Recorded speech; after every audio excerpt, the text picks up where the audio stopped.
ইসলামী দলগুলো কি নমনীয়? আমি মাসুদ ভাইকে দিয়ে শুরু করতে চাই। কিন্তু তার আগে আমরা জানি যে ১৭ই নভেম্বর শেখ হাসিনার রায়ের দিন নির্ধারণ করা আছে এবং সেইটি নিয়ে একটি আলোচনা আছে। সেই কি হবে? মির্জা ফখরুল ইসলাম আলমগীরও বক্তব্য দিয়েছেন। সেটি নিয়ে তিনি বলছেন যে চরম অনিশ্চয়তা, একটা আতঙ্ক বিরাজ করছে, একটা মহল এটা নিয়ে বাংলাদেশে নৈরাজ্য সৃষ্টির পায়তারা করছে। নির্বাচন প্রসঙ্গেও তিনি কথা বলেছেন। নির্বাচন প্রসঙ্গে বলেছেন, অনেক বিভ্রান্তি হতাশার মধ্যে দিয়েও এই নির্বাচনের এখন একটা সম্ভাবনা দেখা দিয়েছে যে ২৬শে ফেব্রুয়ারি নির্বাচন অনুষ্ঠিত হবে। এখানে কিছু গোষ্ঠী, কিছু মহল পরিকল্পিতভাবে অনিশ্চয়তা সৃষ্টি করতে চায়, বিভিন্ন দাবি তুলে ধরে নির্বাচনকে বিলম্বিত করতে চায়। মাসুদ ভাই, আপনারা জামায়াত সহ ৮ দলের যে কর্মসূচি, সেই বিষয়গুলোকেও উল্লেখ করেছেন নিশ্চয়ই, যে বিভিন্ন দাবির নামে নির্বাচনকে বিলম্বিত করতে চায়। সরাসরি নাম বলেননি, কিছু মহল, কিছু গোষ্ঠী এই বিষয়গুলো বলেছেন। আমরা জানি ১৬ তারিখে একটি কর্মসূচি দেওয়ার কথা ছিল, যে যমুনার সামনে একটি অবস্থান কর্মসূচি, সেটি হয়নি। মাসুদ ভাই, আসলে কি আপনাদের কি ইসলামিক দলগুলো কি আসলে নমনীয় অবস্থানে চলে গেছে হঠাৎ করেই? অসংখ্য ধন্যবাদ আপনাকে এবং আমার সম্মানিত সহ আলোচক যিনি রয়েছেন এবং যারা দেখছেন শুনছেন সকলকে ইসলামী আন্দোলন বাংলাদেশের পক্ষ থেকে আন্তরিক শুভেচ্ছা এবং মোবারকবাদ জানাচ্ছি। প্রসঙ্গ এখানে দুটি, একটা হলো নির্বাচন নিয়ে ষড়যন্ত্র, যেটা মির্জা ফখরুল ইসলাম আলমগীর সাহেব বলেছেন। আরেকটি হলো ইসলামী আন্দোলন বা ইসলামী দলসমূহ কি নমনীয় হলো কিনা। আসলে ইসলামী দলসমূহ বা ইসলামী আন্দোলন বাংলাদেশ, আমরা কিন্তু সবসময় শান্তিপ্রিয়। এটা আপনি ইতিহাস থেকে দেখবেন, আমরা সবসময় শান্তিপ্রিয়। কিন্তু বিগত ফ্যাসিস্ট সরকার সে অনেক কথাই আমাদের নামে প্রোপাগান্ডা করেছে, মিডিয়াতে অনেকে অনেক প্রোপাগান্ডা করে। আসলে কিন্তু ইসলাম শান্তির ধর্ম, ইসলাম শান্তি চায়, ইসলাম শান্তি প্রতিষ্ঠা করতে চায়। এবং আমরা যে উম্মতে মুহাম্মাদিয়া, রাসূলুল্লাহ সাল্লাল্লাহু আলাইহি ওয়াসাল্লামের যে আমরা উম্মত, আমাদেরকে কোরআনে নামই দেওয়া হয়েছে উম্মাতুন ওয়াসাতা, মধ্যবর্তী উম্মত, মধ্যমপন্থী। তো আমরা সবসময় মধ্যমপন্থী। আমরা কখনো মানে খুব বেশি এক্সট্রিম হয়ে যাওয়া, মাঝে মাঝে একটু এক্সট্রিম দেখি আমরা। না, এটা হলো কি, ধরেন যদি দাবি আদায়ের জন্য আমাকে তো শক্ত কথাই বলতে হবে। আমরা এরকম নয় যে একেবারে প্রতিবাদ করব না, এমনটা নয়। আমরা প্রতিবাদ করব, কিন্তু আমরা এরকম গোঁড়ামি নাই। ইসলামের মধ্যে কোনো গোঁড়ামি নাই কিন্তু। তো যদিও আমাদের প্রোপাগান্ডা করে, বিষয় হলো আমরা চেয়েছিটা কি, আমরা চেয়েছি জুলাই আন্দোলনের মাধ্যমে একটা পরিবর্তন আসুক, দেশে একটা সুন্দর পরিবেশ তৈরি হোক, ভবিষ্যতে ফ্যাসিস্ট তৈরি না হয়।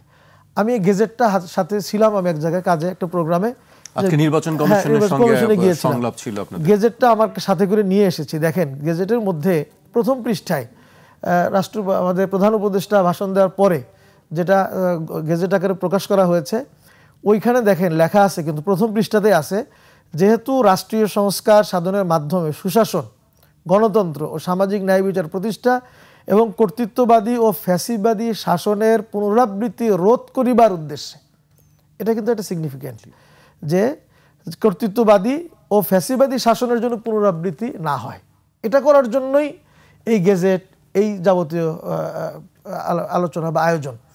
তো এখন আমরা কেন আন্দোলনে ছিলাম? আমরা লাস্টলি আন্দোলনে ছিলাম হলো পিআর নিয়ে, আমরা ছিলাম গণভোটের দাবি নিয়ে। এগুলি আমাদের বেসিক ছিল, এর সাথে সংস্কার আরও কিছু সংস্কার ছিল। তো এগুলি আমরা দেখলাম যে সংস্কারের কিছু অংশ বাস্তবায়নের পথে সরকার এই গেজেটের মধ্যেই প্রকাশ করেছে। দুই একটা পয়েন্ট আজকে বক্তব্য ছিল 8 দলের, সেখানে বলেছে আংশিক পূরণ হয়েছে। তো আমরা চেয়েছিলাম যে যদি এই পুরাটা যদি করা যেত, তাহলেই কিন্তু আমরা যে উদ্দেশ্যে সরকারও বলছে সেই জিনিসটা কিন্তু সাধন করা যেত। কিন্তু দেখলাম কি যে না, আসলে কোনোভাবেই একটা দলের বিরোধিতা, তাদের প্রচণ্ড বিরোধিতা, এবং সরকারও কোনো সময় তাদের প্রতি নমনীয় হওয়ার কারণে, অথবা সে ব্যালেন্স রক্ষা করার জন্যে আমরা চেয়েছিলাম যে গণভোটটা আমাদের প্রত্যাশা ছিল যেন একটা সুন্দরভাবে যেন দেশটা এগিয়ে যায়। কিন্তু দেখলাম সরকার এই অধ্যাদেশের মাধ্যমে বা গেজেটের মাধ্যমে এবং সাংবিধানিক আদেশ এটার মাধ্যমে এবং ডক্টর ইউনূস সাহেবের বক্তব্যের মাধ্যমে উনি একটা ব্যালেন্স করতে চেয়েছেন।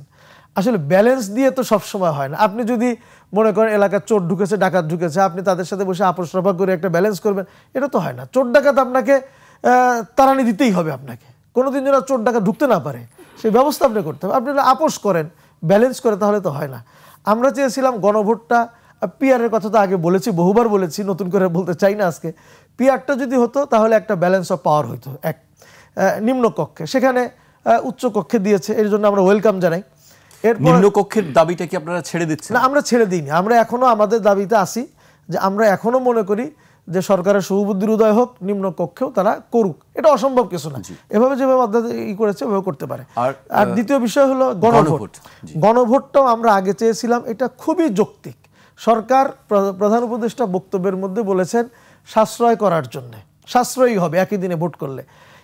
এটা খুব ভালো যুক্তি বলে আমাদের কাছে মনে হয়। চেয়েছিলাম, এখন কি চাচ্ছেন? না, আমরা আগেও চেয়েছি, এখনো চাই, এখনো চাই। আমরা এখনো বলি গণভোটটাকে পৃথক 2 দিনে করেন, গণভোটটা একদিন করেন, জাতীয় নির্বাচন একদিন করেন। কারণ এই গণভোটটা যে জন্য করবে, আইনি ভিত্তির জন্য, এটা হলো এই আন্দোলনকামী এই বিপ্লবীদের বা যারা আন্দোলন করেছে ফ্যাসিস্ট বিরোধী, এদের একটা রক্ষা কবচের মতো, এবং আগামী দিনে ফ্যাসিস্ট না হতে পারে তার একটা মূল মন্ত্রের মতো। যদিও এটা চূড়ান্ত না, কিন্তু দেখা গেল কি সেটা একদিনে করাতে এটা একটা আপনার ইসের মধ্যে পড়ে গেল, যে একটা ইসের মধ্যে পড়ে যাবে, যেন এটা বাস্তবে হয় কি হয় না এটার মধ্যে পড়ে যাবে। মাসুদ ভাই, আমি যদি ভুল না করে থাকি, একটি শব্দ আজকে জামায়াত নেতা গোলাম পরা বলেছেন যে গণভোট যখনই হোক, এই শব্দটি তিনি উচ্চারণ করেছেন সম্ভবত, আমি যদি ভুল না করে থাকি। যখনই হোক বলতে তিনি আসলে কি বোঝাতে চেয়েছেন? তার অবস্থান থেকে একটু সরে যাওয়া নমনীয়? এর আগের পরের বাক্যটা আমি আজকে শুনিনি, আজকে আমি ওখানে ছিলাম না। এরপরে কি বলেছেন আপনি বললে আমি হয়তো বলতে পারবো। তবে আমি আগের মিটিংয়েও ছিলাম, লিয়াজো কমিটির মিটিংয়েও ছিলাম। তো আমাদের যেটা সিদ্ধান্ত হয়েছে যে আমরা চাই, আপনি যেটা বলছিলেন যে আমরা পিছনে আসলাম কিনা আবার নমনীয়, আমরা দেখেছি সরকার আমাদের অনেকগুলি দাবিও মেনে নিয়েছে, অনেকগুলি মানেনি। তো আমাদের যেগুলি মানেনি সেজন্য আমাদের আন্দোলন চলবে, আমাদের দাবি দেওয়ার জন্য আমরা জোর গলায় বলতে থাকবো, এখান থেকে আমরা পিছনে আসবো না।